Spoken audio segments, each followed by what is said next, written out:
welcome all the devotees. Am I audible? हरे कृष्ण गुरुजी। अबे मेरी आवाज आ रही है क्या? यस सर, आ रही है। किसने बोला? चंद्रेश। अच्छा ठीक। चलो, so we'll start with Hare Krishna. We'll chant some prayers. So kindly repeat after me. Namo Vishnupadaya Krishna Prestaya Bhutale Srimate Bhakti Vedanta Swami Niti Namine Namaste Saraswate Deve Gauravani Pracharine Nirvishesha Shunyavadi पाश्चात्य देश तारिणे जय श्री कृष्ण चैतन्य प्रभु नित्यानंद श्री अद्वैत गदाधर श्रीवासादि गौर भक्त वृंद हरे कृष्ण कृष्ण कृष्ण हरे हरे हरे राम राम राम हरे हरे हरे कृष्ण कृष्ण कृष्ण हरे हरे हरे राम राम राम हरे हरे कथांचन स्मृते यस्मिन् दुष्करं सुकरं भवेत् विस्मृते विपरीतं स्यात् श्रीचैतन्य नमामि तम् कृष्णाय वासुदेवाय देवकी नंदनाय च नंद गोपकुमाराय गोविंदाय नमो नमः सर्वोपनिषदो गाओ दोग्धा गोपाल नंदन पार्थवत्स सुधीर भोक्ता दुग्धं गीतामृतं महत् एकं शास्त्रं देवकी पुत्र गीतम् एको देव देवकी नंदन एको मंत्र तस्य नामानि यानि कर्मापि एकं तस्य देवस्य सेवा हरे कृष्ण कृष्ण कृष्ण हरे हरे हरे राम राम राम हरे हरे श्री कृष्ण बलराम की जय। श्री निताई गौरांग की जय। श्री श्री जगन्नाथ बलदेव सुभद्रा मैया की जय। श्रीला प्रभुपाद की जय। निताई गौर प्रेमनंदे हरि बोल। हरे Krishna. So once again, welcome all the devotees.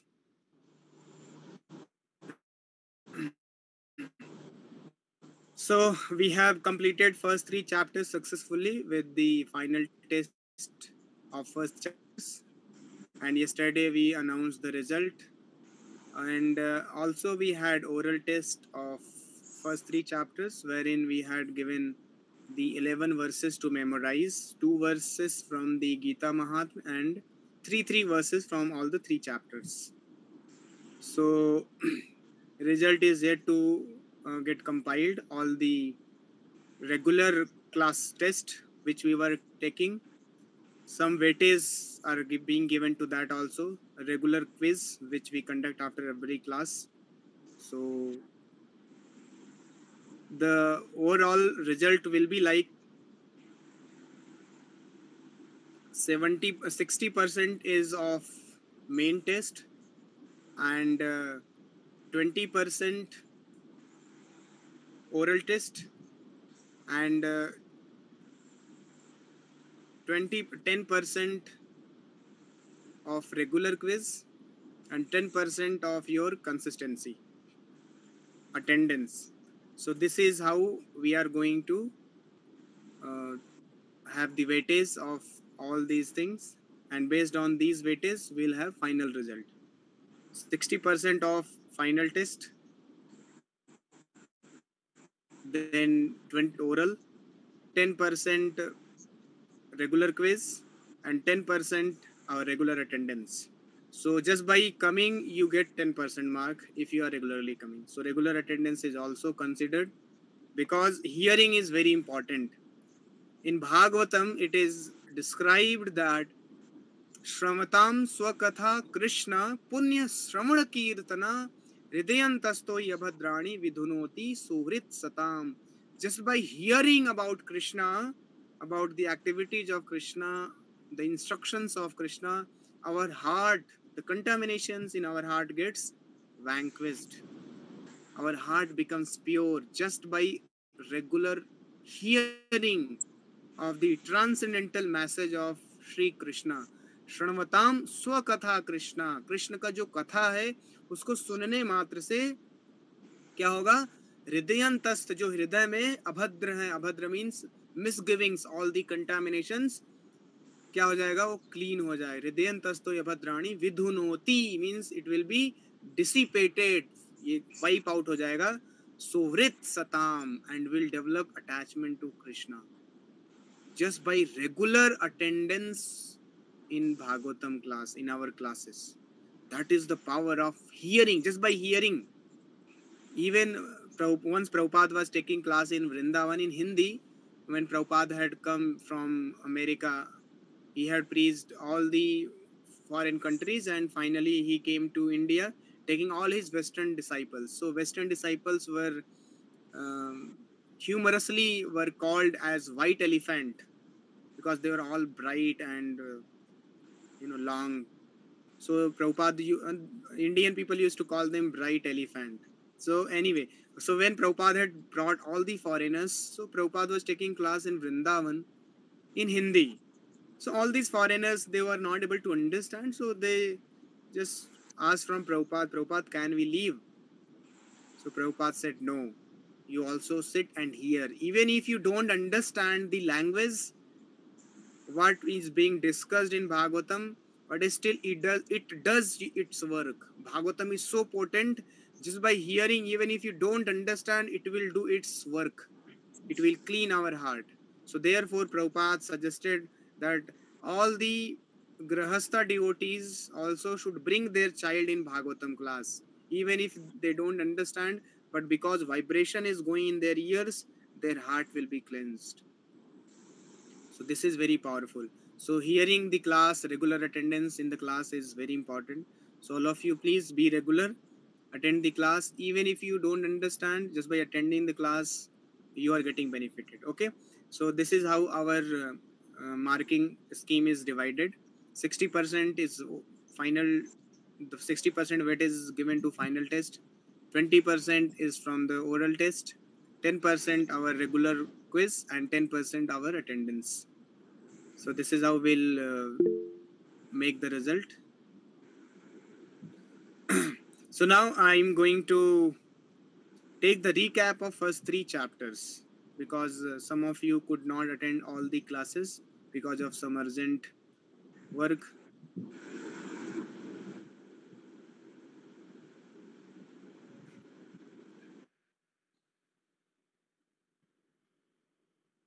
So say Kshitej, Himanshu and few others had some urgent work, so could not attend. So let me have some quick recap of first 3 chapters, so that from tomorrow, if we start 4th chapter, then you can connect. So first chapter, as we all know, that it is observing the armies in the battlefield of Kurukshetra, wherein Arjuna observes the army and Duryodhana also observes the army. And both the party, Kauravas and Pandavas, they are all very desirous. They are excited to fight the battle and get the kingdom. So on the Pandava side, the armies is not as equal to the Kauravas. Kauravas army is much more than Pandavas army, almost double of Pandavas. And in Pandavas army, in Kauravas army, there were great fighters, generals, who were called Maharathis. Maharathi किसको बोलते हैं? One who alone can fight with thousands of people, thousands of fighters. If one person can alone fight and defeat them, so he's called Maharathi. So like that, there were hundreds and thousands of Maharathis on the side of Duryodhan, but on the side of Pandava, there were not so many. Only Arjuna and Bhima, these were two powerful fighters, and others were supporters of these two fighters. Anyway, but because Krishna was there on the side of Pandavas, so Pandava's position was glorious. So then what first verse was spoken by Dhritarashtra. Dhritarashtra is sitting in the Hastinapur, hearing the dialogue from Sanjay, what is happening in Mahabharat battlefield. So Dhritarashtra inquired from Sanjay that Dharma Kshetre Kurukshetre Samveta Yuyutsavah Mamkah Pandava Shaiva Kim Akurvat Sanjaya. Oh Sanjay, what my sons and sons, my sons and sons of Pandu, what they are doing, being desirous to fight, they are assembled in the धर्म क्षेत्रे means Kurukshetra जो धर्म क्षेत्र बोला गया है after assemble they have been assembled over there. So because now they are assembled, so what they are doing? So this was the inquiry. So in the purport Prabhupada explains very nicely. The पहला line जो first line है इस purport का, उसमें प्रभुपाद लिखते हैं कि Bhagavad Gita can be understood only by the association of the devotees. Those who are fortunate enough to have association of the devotees, they only can understand Bhagavad Gita. Otherwise, Bhagavad Gita is not possible to understand. It is open secret. Even though it is given, it is easily available to us, but we cannot understand. Bhagavad Gita can be only understood by the association of the devotees. So Prabhupada writes this, and then Prabhupada gives the one analogy that just like in the paddy field, unwanted weeds are uprooted so that they may not harm the creepers, the paddy in the field. Similarly, on this field, which is Dharma Kshetra, Kshetra means field, Dharma means religious. So religious battle, in this religious battlefield, and Kauravas and Pandavas are assembled. So by default, naturally, Pandavas are going to win. And the Adharmis, Kauravas, they will be uprooted because they are like weeds. They are supporting Adharma. They are representing Adharma. So all the Adharmis will be wiped out, uprooted. By whom? By the propounder of Dharma, that is upholder of Dharma, that is Krishna. So in 4th chapter, it is going to come a very important verse. Yada yada hi dharmasya glanirбhavati bharata abhyuthanam adharmasya tadatmanam shrajamiham. So in this verse, Krishna says that I descend in this material world just to protect the religion and wipe out irreligion. So this is the main duty of Krishna. Krishna appears to finish all the irreligious people and again establish religion. So Krishna is upholder of the religion, and that's why this Mahabharat battlefield is being fought. Many people, they criticize Krishna that this Krishna, he was the main culprit, especially this Jain people, Jainism. They say that Krishna caused such a big fight happened in during Mahabharat war, and so many millions of people were killed, and because of that, as a result, Krishna, these Jain people, they say Krishna is suffering in the hell. Just see how dangerous this philosophy is, how offensive these people they speak, not knowing the intention and understanding of the Bhagavad Gita of Krishna. What is the intention of Krishna? People speak anything about Krishna or anything about Bhagavad Gita or about the Lord. जैसे अभी अयोध्या में भाजपा हार गई.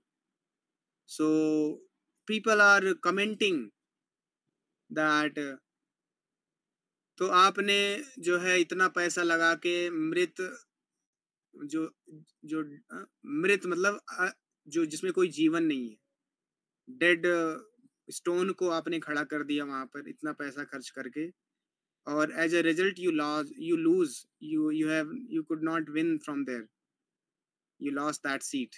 भाजपा वहां हार गई. So they are making fun कि इतना करने के बाद भी हार गए, तो आपके भगवान कहाँ चले गए? आपने उनको भगवान बोला, वो राम लला है आपके आपके आप तो बोलते भगवान है, भगवान होते तो आपको जिताया क्यों नहीं? वो तो इससे प्रूफ होता वो पत्थर है, वो तो it is dead stone. So just see how people they do offense to the Lord. These people will suffer like anything.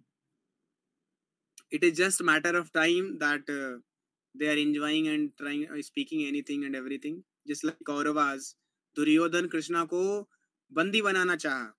Duryodhan Krishna को बंदी बनाना चाहा, तो उसमें कृष्णा ने कुछ नहीं किया. But Krishna had master plan. Krishna had master plan of this Mahabharat battlefield.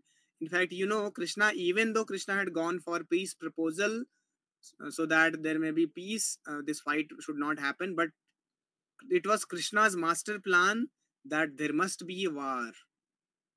So this is Krishna's plan. This is not that Kauravas are not agreeing with Pandavas, and Pandavas are, they are excited to fight. No, it was master plan of Krishna. Krishna wanted this fight to happen because Krishna wanted to kill all the religious people. Krishna wanted to wholesale murder of these adharmis. So wholesale murder करना था कृष्णा को, ये अधर्मियों का. So Prabhupada परपोट बहुत अच्छे से बताते हैं, because Krishna is upholder of dharma. So this is one of the prime duty of Krishna to wipe out adharmis. So definitely these Kauravas and party will be wiped out, finished. So इस तरीके से पहला श्लोक जो है उसमें परपोट प्रभुपाद बहुत अच्छा एक्सप्लेन करते हैं. Then Duryodhana goes to Dronacharya and has discussion. He had discussion. वो बताता है कि उस आर्मी में कौन है, हमारी आर्मी में कौन है. So बोलता है कि पांडवों की आर्मी में तो केवल भीम है जो कि सबसे शक्तिशाली. हमारे आर्मी में तो भीष्म है, आप हैं, कर्णा है, सब इतने बड़े बड़े योद्धा हैं. So here in this verse, this is 1.10. In this verse, Duryodhana could not figure out that in Pandava side there is Krishna too. And because Krishna is there on the side of Pandava, जयस्तु Pandu पुत्राणाम येषाम पक्षे जनार्दना. एक line आता है कि जयस्तु पांडु पुत्राणाम, उन्हीं का जय होगा, पांडु के पुत्रों का जय होगा, क्योंकि उनके पक्ष में जनार्दन है. तो जिसके साथ जनार्दन कृष्ण होते हैं उसकी जय तो निश्चित है. तो जिसके जो राम भगवान को लाए हैं, जो राम जिनके पक्ष में हो, उसकी जय जरूर होगी, विजय होगी. तो जैसे महाभारत के बैटलफील्ड में हम देखते हैं कि एक मतलब first 10 days Pandavas were losing battlefield like anything. They were, because first 10 days Bhishma was leading, and Bhishma, in front of Bhishma, Arjun and Bhima were not standing anywhere. Bhishma was fighting like anything. So he would kill thousands and thousands of people. So first 10 days battle was towards Kaurava side. But Bhishma has taken a vow that he would not kill Pandavas. So then Duryodhana, he mocked upon Bhishma. He commented upon Bhishma that you are not killing Pandavas, you are partial, and all those things. He spoke ill about Bhishma. So Bhishma took a vow that tomorrow I will kill Pandavas. So by his mantra power, he created 5 weapons. That tomorrow either I will kill Pandavas or Krishna has to break his promise. So he created 5 arrows, invested all the mantras, everything.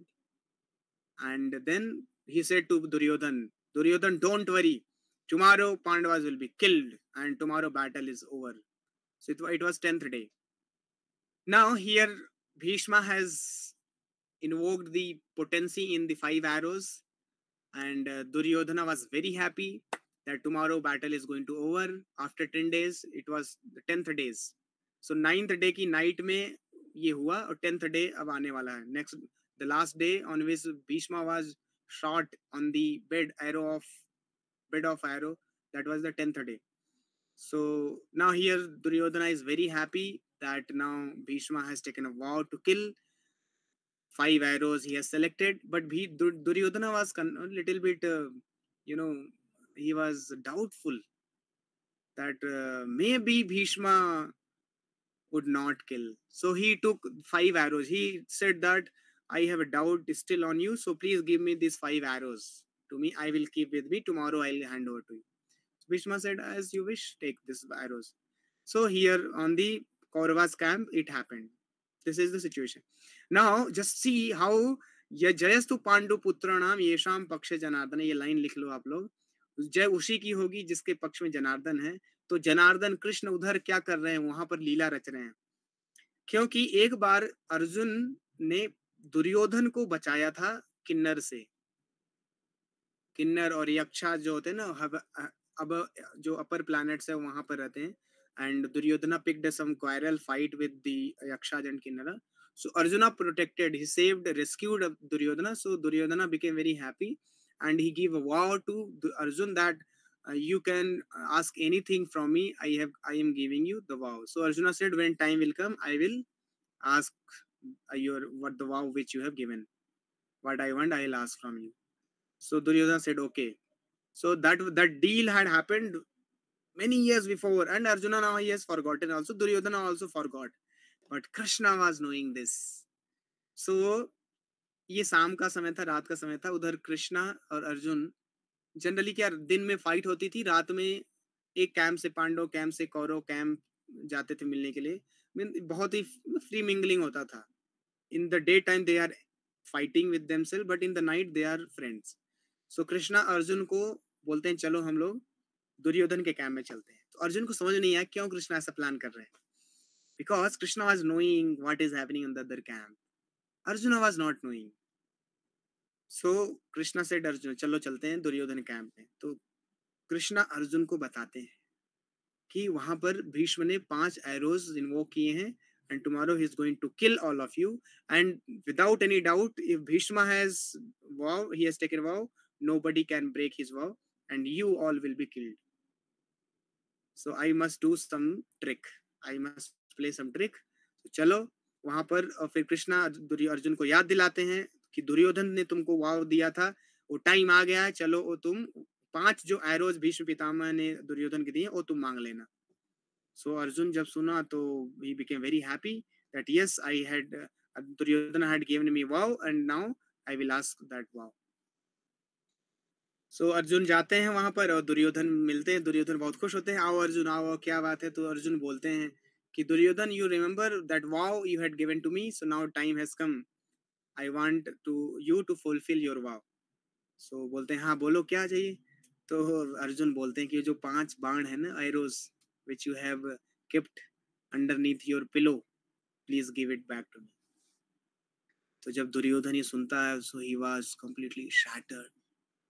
He became very angry. He understood that this is all the trick of Krishna. But anyway, he has given vow, so he had to hand over those 5 arrows to Arjun. And that is how Krishna protected the 5 Pandavas. Just see?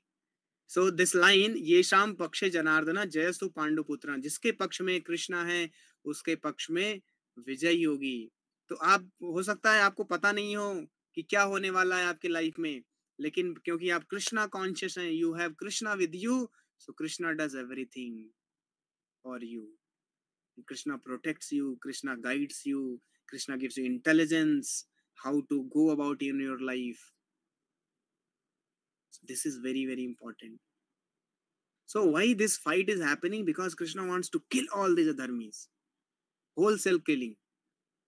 But people, those who are unintelligent, those who are demoniac people, they don't understand, and then they criticize Krishna, they offend Krishna, saying that Krishna is suffering in the hell because he caused so many people to die.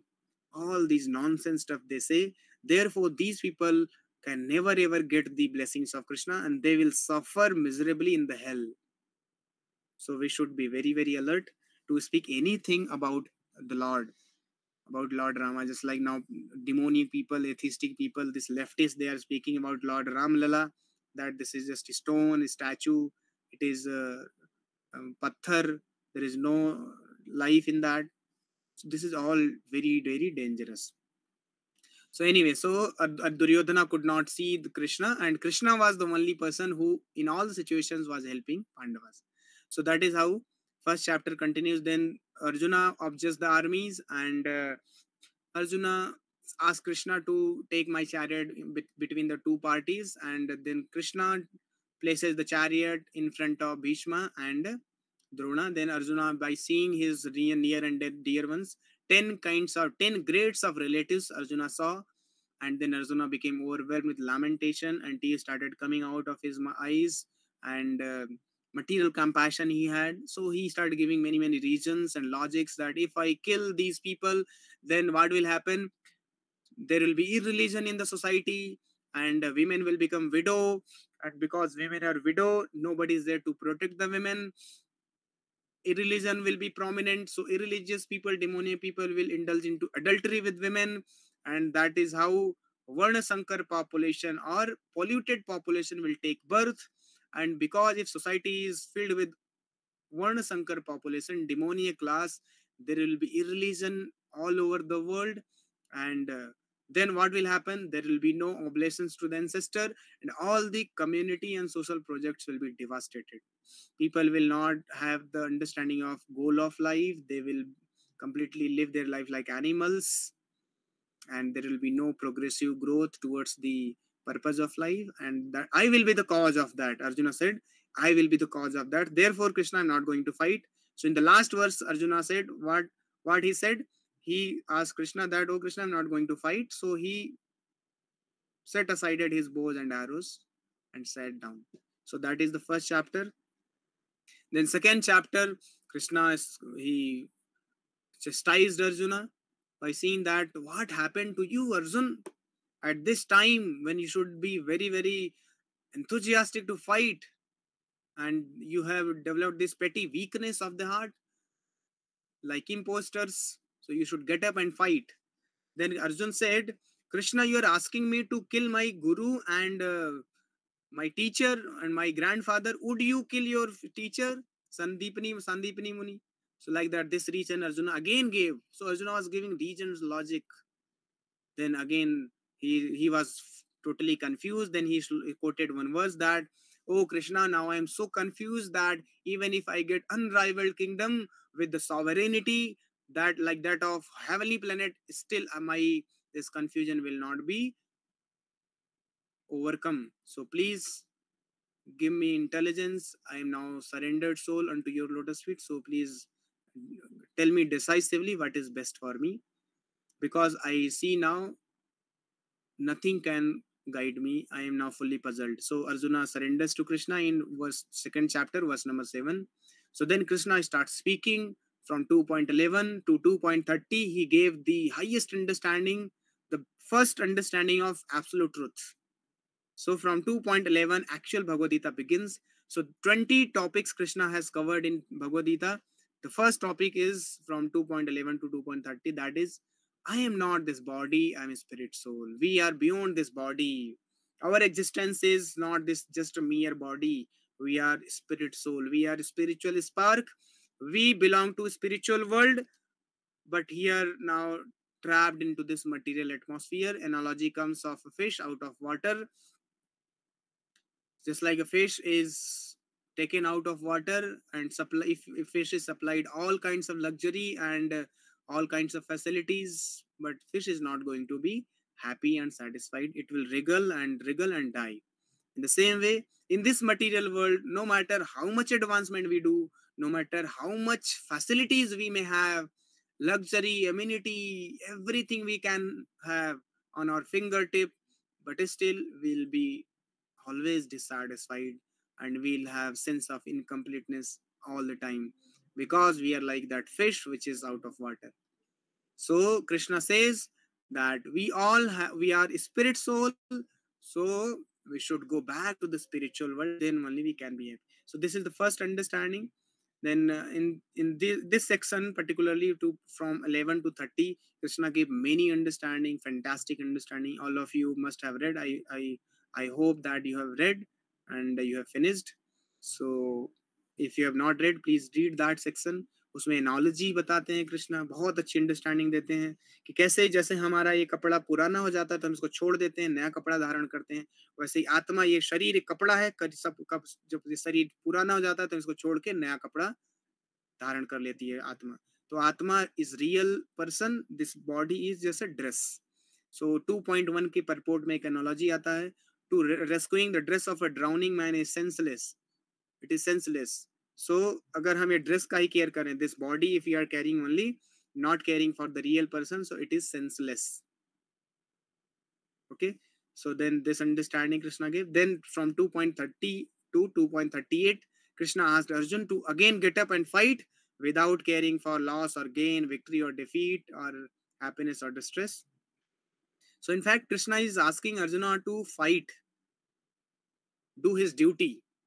So हमें भी अपनी duty करनी है Krishna conscious होके. जैसे अर्जुन को कृष्णा बोल रहे हैं कि आप फाइट करो, so on the order of Krishna arjuna is fighting.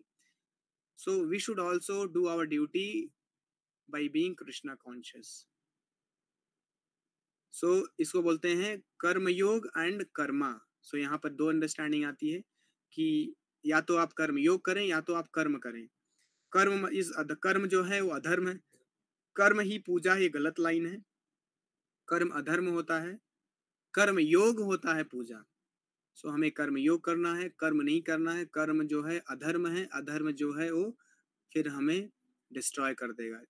सो जो दुर्योधन है वो कर्म कर रहे हैं, अर्जुन कर्म योग कर रहे हैं. सो अगर हम कर्म करेंगे तो लोग जो ने नारा बना रखा कर्म ही पूजा है, ये हम लोग का हाल दुर्योधन जैसा हो. सो अगर आप चाहते हैं आपका हाल दुर्योधन जैसा हो तो आप कर्म करिए, अदरवाइज कर्म योग करना पड़ेगा हमें. कर्म योग और कर्म एकमात्र डिफरेंस है कि कर्म योग में आप कृष्णा के गाइडेंस में करते हैं, डिवोटीज के गाइडेंस में करते हैं. आप हर एक एक्टिविटी को कृष्णा को सेंटर रख के करते हैं. Even though you are cooking, you will cook for Krishna, you will offer cooking all the foods to Krishna, then you will take. खाना तब भी खाएंगे आप, रिजल्ट आपको ही मिलेगा, लेकिन सेंटर विल बी कृष्णा. आपने सब कुछ परचेज किया, सब्जी, grains, sugar, everything, and you cooked a nice meal. And if you do karma yoga, what will happen? In karma yoga, you offer to Krishna, then you consume. And karma, what is karma? You just cook and start eating without offering to Krishna. This is the difference. But ये करने से, केवल कृष्ण को offer करने से आपने कर्म योग कर दिया, और अगर नहीं किया तो कर्म किया, और result will be totally different. एक आप अर्जुन की तरह है, एक में आप दुर्योधन की तरह. सो हमें कर्म योग करना, हर एक एक्टिविटी को, जैसे कुकिंग है वैसे ही job, study, everything we can connect with Krishna, then our activity will be glorious. एक और एनालॉजी आता है, ये लिख लीजिए आप लोग. जिस तरीके से जीरो का कोई वैल्यू नहीं है, but zero is of great value if it has one in the beginning. Correct? If there are many zero, suppose 2 zeros are there, so 2 0 or 3 0 or 5 0, all zeros are zero. But if you place 1 in the beginning, then what will happen? 1 0 will be 10, 2 0 will be 10 to the power 2, 3 0 will be 10 to the power 3. Just see, values keep on increasing. Just what did you do? You just placed 1 in the beginning. So this is very perfect analogy. Prabhupada gives this to make us understand that when you have Krishna in the beginning, then all your accomplishment becomes meaningful. So Bhagavad Gita, Krishna never denies anything. Krishna, in fact, Bhagavad Gita tells us, teaches us that you place 1 in the beginning and do everything then. Of course, धर्म हम ही करना, अधर्म नहीं करना. अधर्म करें और बोले हमने एक लगा लिया है, नहीं. So under the guidance of devotee, what Krishna has given the instruction in Bhagavad Gita, based on that, you perform your duty very nicely, study, job, everything, placing 1 in the beginning. Then all your activities have meaning. Otherwise, if Krishna is not there in your life, then you become CEO of the company, you have best of life, you have best of the car, you have best of your wife, everything, children, but all useless, meaningless, zero. All are zero, have no values. At the end, you will be dissatisfied terribly and you will die horribly. You will be dissatisfied terribly and you will die horribly if you don't have Krishna in the beginning in your life. So this is very nice analogy Prabhupada gives. So यही हमें understanding develop करना है कि हमें कर्म योग करना means Krishna को अपनी लाइफ में लगाना है. सो सेकंड चैप्टर में मोर ये डिस्कशन होता है पूरा. और फिर बुद्धि योग में आता है कि उसमें जो है कृष्णा बताते हैं अगर हम भक्ति में आगे बढ़ते हैं तो थोड़ा भी एडवांसमेंट हमें बहुत बड़े डेंजर से बचा लेता है. जैसे आज एक स्टूडेंट था, उससे बात हो रही थी, उसके जीजा और जीजा के जीजा ऋषिकेश गए थे और बाइक चला रहे थे, सामने से ट्रक आया और इतना भयंकर एक्सीडेंट हुआ कि जो स्टूडेंट के जीजा थे वो तो बच गए, लेकिन उनके जीजा जी ऑन द स्पॉट ही was dead. This life is very very horrible. Here anything can happen anytime. But if we have taken shelter of Krishna, if we chant Hare Krishna, Krishna Krishna, Hare Hare Ram, Ram Hare Hare, Lord will protect us. Just like Krishna ने अर्जुन को protect किया, वहां Bhishma 5 arrows prepare करके ready है, कल पांडवों को मारूंगा, लेकिन कृष्णा अर्जुन को ले जाके वो पूरा सब सेटल कर देते. This is how Krishna protects us. Otherwise, this world is horrible. Anything can happen. You have planned to go for a trip outing, but maybe you are going for Simla. You will go somewhere else. Just see this world. Anything can happen. आप complacent, हम actually में we become complacent and we take things for granted. इतनी बार गए कुछ नहीं हुआ तो इस बार क्या होगा, तो इतनी बार नहीं गए तो नहीं हुआ, गारंटी नहीं है कि इस बार भी नहीं होगा. एक ही बार होगा, फिर आपको चांस नहीं मिलेगा दोबारा ये बोलने के लिए कि इतनी बार गया कुछ नहीं हुआ. एक बार हुआ, खत्म, finish. So we should not take granted. This world is horrible. Krishna has said in 8th chapter, दुखालयम. This is horrible. Padam padam yad vipadam. Every step there is danger. So don't take. Prabhupada बोलते हैं कि spiritualist, one who is intelligent, who he will never take this world as a place of living. No, any gentleman, he will not take this world as a place of living. This is horrible. This world is horrible. So second chapter में कृष्णा ये बुद्धि योग वाले section में बताते हैं कि आप भक्ति करिए, भक्ति से आपको बहुत प्रोटेक्शन मिले. Krishna will protect you. And then बहुत अच्छा, फिर अर्जुन बोलते हैं अच्छा एक भक्त जो है वो ट्रांसेंडेंटली सिचुएटेड, उसका क्या सिम्टम है. सो पूरा सिम्टम्स कृष्णा बताते हैं फ्रॉम 2.54 to 72. सो बहुत अच्छा डिटेल डिस्कशन है, उसमें लग जाएंगे. अगर हम उस पूरा सेक्शन को डिस्कस करें तो 2 से 3 घंटे लग जाएंगे उस सेक्शन. सो ये असाइनमेंट आप लोगों का, उसको पढ़िए बहुत अच्छे से. बहुत अच्छा रिपोर्ट दिया उसमें कृष्णा ने, प्रभुपाद ने, और एनोलॉजी कृष्णा ने बहुत अच्छा दिया है. जैसे उसमें क्वेश्चन आता कि प्रभु हमारे पास इंद्रियां सेंसेज हैं तो कब यूज करें. उसमें एक एग्जांपल आता कछुए का. जिस तरीके से कछुआ जब जरूरत पड़ती है तो अपने लिम्स को बाहर निकालता है, अदरवाइज विड्रॉ कर लेता है. उसी तरीके से जब जरूरत है, जब धर्म का कार्य कर रहे हैं आप, तो आप अपने सेंसेस को यूज करिए, अदरवाइज अधर्म में आप अपने इंद्रियों को मत लगाइए. सो बहुत अच्छा उसमें एनालॉजी देते हैं भगवान. Finally he says that there will be many desires will come in your mind, but you will then then only you will be at peace when you don't aspire to satisfy those desires. But बाहर की दुनिया में उल्टा बताते हैं लोग. Run for desire, desire. Law of attraction आप लोगों ने सुना होगा. Desire. One day you will achieve your desire. ये लॉ ऑफ अट्रैक्शन है, ये गलत है. इसको शाहरुख खान एक मूवी में बताया है ना, लाइन एक हिंदी में इसको कैसे बोलते हैं, शिद्दत से चाहो तो कायनात भी मिल जाएगी आपके डिजायर को फुलफिल करने के लिए. तो ये सब बकवास स्टेटमेंट, ऐसा कुछ नहीं होता. शिद्दत से बहुत सारे लोग चाहते हैं. आज अभी देखो नीट का रिजल्ट आया, कितने लोग शिद्दत से चाहते लेकिन बेचारे सुसाइड कर लिए. सो शिद्दत उद्दत कुछ नहीं होता. लॉ ऑफ अट्रैक्शन सब बोगस है. कृष्णा क्या बोल रहे हैं, there will be many desires but you should overlook those desires, otherwise you will destroy your peace. So what is legitimate required desire, you go for that only. और वो desire आपको check करना whether it is in line with dharma instruction of Bhagavad Gita or not.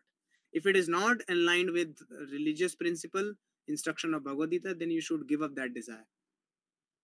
Otherwise desire can be very dangerous. That will, your one bad desire will lead to degradation. So Dzire बहुत सारे आएंगे, आपको लगेगा बहुत अच्छा Dzire है, लेकिन उसको आप चेक एंड बैलेंस करिए भगवद गीता के इंस्ट्रक्शन से, वेदर इट इज ऑथराइज्ड और नॉट. ओके, सो इस तरीके सेकंड चैप्टर एंड होता है. देन थर्ड चैप्टर में अर्जुन कंफ्यूज हो जाते हैं, क्योंकि कृष्णा बोलते हैं बुद्धि yoga is very nice, you do बुद्धि योगा मीन्स भक्ति करो मेरा. बट कृष्णा ने 38th श्लोक में बोला था कि आप जो है फाइट भी करो. तो उन्होंने फाइटिंग को और भक्ति को अलग अलग कर दिया अर्जुन ने. उनको लगा fighting and worshipping Krishna is two different thing. So therefore Arjun got confuse in third chapter in the beginning. So Prabhupada उसमें परपूर्ण बहुत अच्छा लिखते हैं कि हमें भी कभी कभी लगता है कि अगर हम पढ़ाई कर रहे हैं तो भक्ति नहीं है, नाम जप कर रहे हैं तो भक्ति है. ऐसा नहीं सोचना हमें।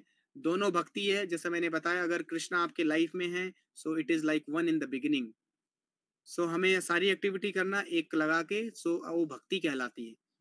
तो आपकी ड्यूटी भी भक्ति हो जाएगी जब वो कृष्णा कॉन्शियस है, आप भगवान के नाम का जप कर रहे हैं और अपनी ड्यूटी कर रहे हैं, ड्यूटी को भगवान के प्लेजर के लिए कर रहे हैं। सो ड्यूटी नहीं, भक्ति है वो, उसको सेपरेट नहीं करना है। So ultimately because Krishna is asking Arjun to fight, so this is bhakti. So Krishna फिर बताते हैं कि आप जो है थर्ड चैप्टर में इन द बिगिनिंग क्या बोलते हैं कि हम लोग 3 गुणों से इन्फ्लुएंस्ड हैं। We are all influenced by 3 modes, सतोगुण, रजोगुण, तमोगुण। सो एक सेकंड के लिए भी हम आइडली बैठ नहीं सकते। ये आइडियल नहीं है, आइडल है। Idle means IDLE, means inertia में नहीं रह सकते। Will be always active. अगर हम कुछ एक्शन नहीं कर रहे हैं तो हम माइंड में कुछ कुछ करेंगे। सो क्योंकि 3 गुण हमें हमेशा इन्फ्लुएंस कर रहे हैं, सो कुछ ना कुछ तो करेंगे। तो हमें क्या करना है, ऑथराइज ड्यूटी करना, जो हमें असाइंड है, ड्यूटीज करना, स्टडी करना। तभी देखो आप अगर स्टडी नहीं करते तो क्या करते हैं स्टूडेंट, जाएंगे सुट्टा पियेंगे और उल्टे सीधे काम करेंगे, बैठ जाएंगे जहाँ लड़कियां आती जाती रहती हैं, कमेंट मारेंगे, मॉक करेंगे, all nonsense activities. World cup देखेंगे भी, जैसे इंडिया पाकिस्तान वर्ल्ड कप हो रहा है, वो अधर्म करेंगे और फिर उसमें सट्टेबाजी करेंगे, my 11 circle, this that, and life will be finished. So ये सब अधर्म में नहीं लगना हमें। हमें अपनी ड्यूटीज करना है अच्छे से, और चैंटिंग करना, भक्ति करना, भगवान के धाम जाना है।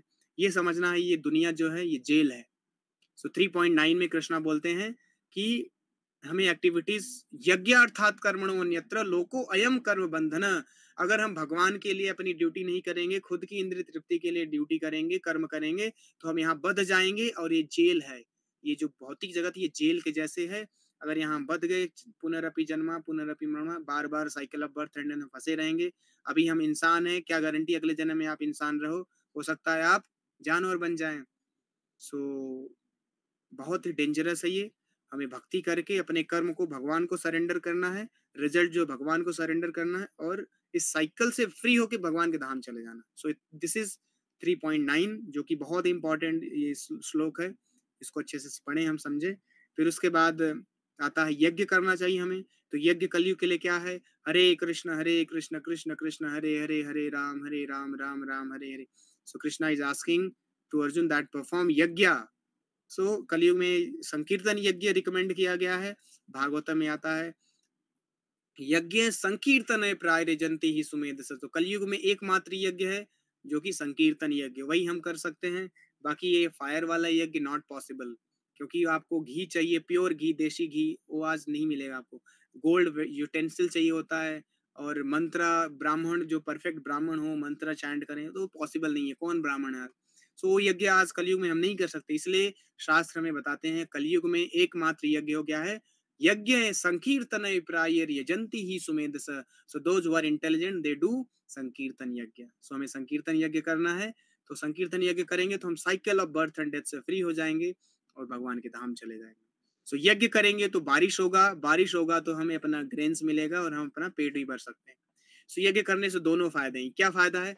यहाँ पर इस जीवन में भी आप खुश रहेंगे, और ये जीवन जब खत्म होगा तो आप सीधे भगवान के धाम जाएंगे। सो इन बोथ केस यज्ञ इज मस्ट। यज्ञ नहीं करेंगे तो यहाँ भी हम दुखी रहेंगे, खुश नहीं रहेंगे, प्रॉब्लम्स आएंगी, और भगवान के धाम जाना तो भूल ही जाइए। सो इसलिए हमें क्या करना, जो हम कुकिंग करते हैं, कृष्णा बोल रहे हैं 3.13 में कि कुकिंग कर रहे हैं वो भगवान को भोग लगा के खाना है, ये यज्ञ है। अरे कुकिंग करके भगवान को भोग लगाना यज्ञ कैसे? हाँ, यज्ञ है ये, because it is offer to Krishna. यज्ञ मतलब, एक डेफिनेशन आप लिख लीजिए, यज्ञ मतलब कोई भी एक्टिविटी भगवान की खुशी के लिए कर रहे हैं तो एक्टिविटी यज्ञ कहलाती है। जरूरी नहीं है कि आप आहुति डालें वही यज्ञ है, या आग लगी हुई है उसमें आप आहुति डाल रहे हैं यही यज्ञ नहीं। कोई भी एक्टिविटी अगर आपने भगवान की खुशी के लिए किया वो यज्ञ कहलाता है। ये भागवतम में आता है, ये भागवतम का श्लोक है, यज्ञ। ओके। सो ये कृष्णा बताते हैं। तो उसी तरीके से हम जो कुकिंग कर रहे हैं, कुकिंग जो करने के बाद जो फूड स्टफ है भगवान को भोग लगाएं, ये यज्ञ कहलाता है। तो हम सारे पापों से फ्री हो जाते हैं। सो खाने के बारे में भगवान बताते हैं कि हमें कृष्णा का प्रसाद ही खाना चाहिए, थर्ड चैप्टर में आता है। उसके बाद बारिश के बारे में बताते हैं कि बारिश यज्ञ से होती है। ये भगवान भगवद गीता में बोल रहे हैं 3rd चैप्टर में कि यज्ञ करेंगे तो बारिश होगा तो ग्रेन्स उगेंगे, ग्रेन्स पे ही आप डिपेंड करते हैं। You subsist on the food grains. आप टेक्नोलॉजी बना लीजिए, आप मोटरसाइकिल बना लीजिए, मोटर कार बना लीजिए, ये सब आपका पेट नहीं भरने वाला है। आप धीरे धीरे, आज यज्ञ कम होता जा रहा है, यज्ञ कम हो रहा है इसलिए बारिश भी कम हो रही है, फूड ग्रेन्स कम हो जाएंगे तो क्या खाएंगे? There will be drought, so there will be you know large scale quarrel, people will start eating themselves. ये प्रेडिक्शन है भागवतम में। भागवतम में प्रेडिक्शन आता है कि क्योंकि धीरे धीरे यज्ञ खत्म होगा, कोई नाम जब तो करेगा नहीं, भक्ति नहीं करेंगे तो क्या होगा? बारिश नहीं होगा। और आप बारिश नहीं करा सकते आर्टिफिशियली, आप जो है ग्रेन्स नहीं उगा सकते, ग्रेन ही नहीं उगेगा। आर्टिफिशियली बारिश भी कर लेंगे तो जो लैंड है वो आपको फूड ही, ग्रेन्स ही नहीं देगा। क्योंकि ये लैंड है, ये पर्सनालिटी है, धरती माँ बोलते हैं उनको, माँ है वो कॉन्ट्रैक्ट कर लेंगी। जैसे जैसे अधर बढ़ रहा है, धरती माँ अपना प्रोडक्शन कॉन्ट्रैक्ट करती जा रही है। एक समय आएगा कुछ प्रोडक्शन नहीं होगा, आदमी आदमी को मारे खाने लगेगा। ये भागवतम में प्रेडिक्शन 11th कैंटो में आता है। सो हॉरिबल टाइम आने वाला है। वो टाइम है, उससे पहले हम भगवान की भक्ति करके यहाँ से भगवान के धाम चले जाएं। नहीं तो अगर हम भगवान के धाम नहीं गए तो हो सकता है अगला जन्म हमें लेना पड़े, और वो अगला जन्म जब लेंगे तो हॉरिबल कलयुग चल रहा होगा, and people will kill each other and eat. So that time is going to come. Prabhupada ने तो ये भी प्रेडिक्ट किया अभी वर्ल्ड वार होगा, 3rd वर्ल्ड वार, और सिम्टम्स दिख रहे हैं, सिम्टम्स दिख रहे हैं। और 3rd वर्ल्ड वार होगा because of sin. People are committing large scale sin, so because of sin there will be 3rd world war. Prabhupada ने प्रेडिक्शन किया है, और एक शुद्ध भक्त के मुंह से जो भी निकलता है वो सत्य होता है, तो होके रहेगा। 3rd world war will happen। और प्रभुपाद ने यही बोला था, those who are devotees of Krishna they will be saved, rest will be killed। so हमें डिवोटी बनना, नाम जप करना है। 3rd world war is awaiting, it will come. ये कोई यूटोपियन स्टेटमेंट नहीं है, प्रभुपाद ने बोला तो होगा। And symptoms you all can see, China, Ukraine and फिलिस्तीन, Israel, they are all fighting, correct. Anyway, so then 3rd chapter में लास्ट सेक्शन आता है, जो है उसमें अर्जुन क्वेश्चन पूछते हैं कि कृष्णा जो है, एक फोर्स मेरे अंदर उत्पन्न होता जो मुझसे पाप करवाता, what is that force Krishna? So Arjun ऐसा पूछते हैं कृष्ण से कि मैं बैठा रहता हूँ, अचानक से कोई एक अंदर से फोर्स आता है और मुझसे पाप करवाता है, मैं नहीं चाहता तब भी वो पाप कर देता। ये आप सब लोगों का भी जेन्युइन क्वेश्चन है, हम सब लोग फील करते हैं, कभी कभी हम पाप करते हैं न चाहते हुए भी। तो उसका अंडरस्टैंडिंग कृष्णा बताते हैं, this is lust, because of lust only we do sin. And lust कहाँ से उत्पन्न होता है? रजोगुण से। सो रजोगुण के प्रभाव से काम और क्रोध उत्पन्न होता है, और काम और क्रोध जो है ऑल डिवावरिंग है। All devouring means it will swallow the whole world, it is all devouring sinful enemy of the world. Krishna says in Bhagavad Gita 3.36, काम ऐसा क्रोध ऐसा रजोगुण समुद्भव महासनो महापापमा, ये महापाप है। महासनो means all devouring, and with the एनम यह वायरिणम, ये एनिमी है। वायरी मींस एनिमी, आपने सुना होगा, वायरी means enemy. So this lust and anger, ये गुस्सा एंड काम, ये ऑल डिवावरिंग है, ये पूरी दुनिया को खा जाएगी। आज देख सकते हैं आप कैसे ये काम वासना, ये जो बलात्कार है, ये गुस्सा, ये सब क्या पूरी दुनिया को खत्म कर रहा है। इतना सब करप्शन हो रहा है सोसाइटी में। सो क्योंकि काम वासना रजोगुण से आता है ये। सो कृष्णा बोल रहे हैं यू कर्व दिस रजोगुण। तो ये काम जो है, काम हमारे मन में बैठा है, बुद्धि में और इंद्रियों में, 3 जगह बैठा है ये। काम क्या है? दुश्मन है हमारा। तो कृष्णा बता रहे हैं कि ये दुश्मन का 3 प्लेस है, यहीं रहता है। तो कृष्णा ने आपको जो है सीक्रेट ही बता दिया कि दुश्मन पे विजय पाना है तो उसका प्लेस ये 3 है, इस यहाँ पर अटैक करो, यहाँ टारगेट करो। जैसे आप कभी फाइट करते हैं तो आप दुश्मन का पता लगाते हैं कहाँ दुश्मन बैठा है, करेक्ट, जिससे आपके लिए आसान हो जाता है उसको मारना। तो कृष्णा पहले बोले कि ये काम जो है दुश्मन है, और फिर कृष्णा ने इसका प्लेस बताया, सीक्रेट बताया कहाँ बैठता है। आपके बुद्धि में, आपकी बुद्धि में, आपके मन में, आपके इंद्रिय में, ये तीनों जगह काम बैठा हुआ है। तो ये आपको गलत गलत इंटेलिजेंस देगा, गलत विचार आएंगे, और आपकी इंद्रियां गलत चीज बोलेंगी। सो आपको समझना है काम करवा रहा है आपसे, काम मतलब लस्ट करवा रहा है आपसे।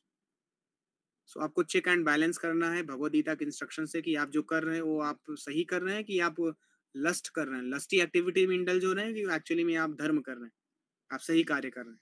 लस्टी एक्टिविटी में इंडल्ज हो रहे हैं तो क्या है? It is all devouring, it will kill you, it is महापापमा। ये महापाप है। तो इस तरीके से कृष्णा ये अंडरस्टैंडिंग देके थर्ड चैप्टर एंड कर देते हैं। थर्ड चैप्टर का लास्ट श्लोक है, सेकंड लास्ट श्लोक आप लोग पढ़ना। उसमें हायरार्की बताते हैं कृष्णा कि सबसे नीचे डल मैटर है, उसके ऊपर इंद्रियां हैं, उस इंद्रियों के ऊपर मन है, मन के ऊपर बुद्धि है, और बुद्धि के ऊपर आत्मा है। सो आत्मा इज द टॉप मोस्ट। सो ये जो है हायरार्की देते हैं, बताते हैं कृष्णा, और बोलते हैं कि अगर आप आत्मा के प्लेटफॉर्म में आएंगे तभी आप काम को कंट्रोल कर पाएंगे। ये जो लस्ट है उसको कंट्रोल कर पाएंगे, otherwise you can never control the lust. So unless you come on the spiritual platform, unless you chant Hare Krishna, you can never conquer lust and anger. Okay, so with this third chapter ends. Now जिन लोगों ने attend नहीं किया था उनको एक synopsis मिल गया है, एक समरी अंडरस्टैंडिंग मिल गई फर्स्ट 3 चैप्टर में क्या हुआ है। Now fourth chapter is very nice, wonderful chapter. The name of the fourth chapter is Transcendental Knowledge. और इसका पहला ही श्लोक बहुत ही सुंदर है, आप लोग पढ़ के आना, और कल हम लोग फोर्थ चैप्टर डिस्कस करेंगे। Okay, so now time is over, will stop. Thank you very much. हरे कृष्णा। श्रील प्रभुपाद की जय, अनंत कोटि वैष्णव की जय, जगत गुरु श्रीला प्रभुपाद की जय, श्रीमद् भगवद गीता की जय, निताई गौर प्रेमानंदे हरि बोल। एक बार आप लोगों का भगवद गीता में टेस्ट आ गया ना तो आपको छोड़ने का मन नहीं करेगा, बहुत मजा आएगा। सो आप लोग अच्छे से रेगुलर रहिए, अटेंड करिए, टेस्ट डेवलप करिए, और लाइफ आपका बहुत ही अच्छा हो जाएगा। Okay, so will stop. Thank you very much. हरे कृष्णा।